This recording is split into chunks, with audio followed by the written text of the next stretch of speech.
কৃষিকার্য বলা হয়েছে। পালং শাকটাও খারাপ হয়নি কিন্তু, উন্নত অবস্থাযুক্ত ব্যক্তি ফ্রেশ একদম বাগানের পালং। ঈশ্বরপ্রাপ্ত গুরুজনের সেবা দাঁত তিনটে বেরাবে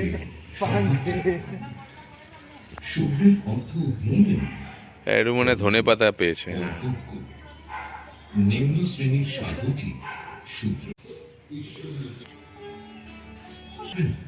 পিত্তাধ্বজ হল গোরক্ষার অর্থ ইন্দ্রিয় সমূহের লোক। ইন্দ্রিয়গুলি সুরক্ষিত ব্যাস, তাহলে তো হয়ে গেল। দ্বারা ইন্দ্রিয় কি স্টক কি হয়েছে দেখি? হয়, দুর্বল হয়, আত্মিক সম্পদ না, বাড়িতে আর কি নেবো, সব এখানেই হবে এটাই নিজ মন্দিরে। যা এক মূলো হয়েছে দেখুন। সক্ষম করে সর্বদা সঙ্গে থাকে।